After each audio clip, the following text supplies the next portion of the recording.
காந்தி ஜெயந்தியை முன்னிட்டு டாஸ்மாக் கடைகளுக்கு விடுமுறை அளிக்கப்பட்டுள்ள நிலையில் மயிலாடுதுறை மாவட்டம் சீர்காழி அருகே வேட்டுக்குடியில் வீடு ஒன்றில் பெண் ஒருவர் கள்ளத்தனமாக மது பாட்டில்களை படுஜோராக விற்பனை செய்யும் வீடியோ வெளியாகியுள்ளது.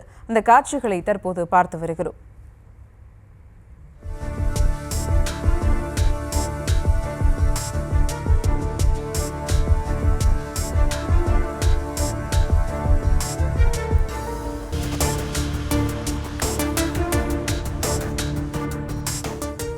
மேலும் விவரங்களோடு இணைகிறார் செய்தியாளர் செல்லப்பா. வணக்கம் செல்லப்பா, விவரங்கள்.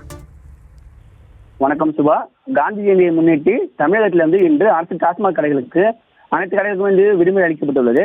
மீறி திறந்தாலோ இல்ல மதுபாட்டில் கடைச்சந்தையில் விற்றாலோ நடவடிக்கை எடுக்கப்படும் என்றும் எச்சரிக்கை விடுக்கப்பட்டுள்ளது.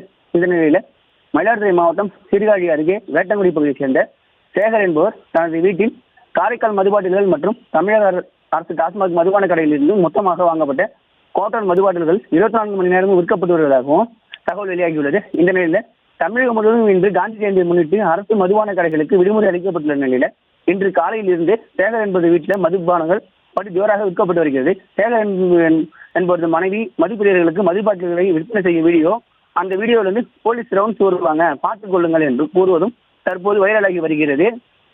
அந்த காட்சியை தான் நம்ம பார்த்துக்கிட்டு இருக்கிறோம். அது மட்டும் இல்லாமல் சேகர் என்பவர் புற்றுநோயால் பாதிக்கப்படுவது என்பதால் அதனை காரணம் காட்டி மது விற்பனையில் ஈடுபட்டு வருவதாகவும் பலமுறை அவர் மீது காவல்துறையினர் கைது செய்து நடவடிக்கை எடுத்தாலும் இந்த மது விற்பனையில் ஈடுபட்டு வருவதாகவும் அப்பகுதி மக்கள் குற்றம் சாட்டுறாங்க. இது தொடர்பாக காவல்துறை உரிய நடவடிக்கை எடுக்க வேண்டும் என்றும் பகுதி சேர்ந்த கிராம மக்கள் கோரிக்கை வைக்கிறாங்க. அது மட்டும் இல்லாமல் சுபா, மயிலாடுதுறை மாவட்டத்தில் சட்டவிரோதமாக மதுபாட்டில் கஞ்சா குட்கா விற்பனை செய்வதை தடுக்க மாவட்ட காவல் கண்காணிப்பாளர் ஸ்டாலின் உத்தரவின் பேரில் மாவட்டம் முழுவதும் பல்வேறு கட்டங்களில் போலீசார் நடவடிக்கை எடுத்திருக்கின்றனர்.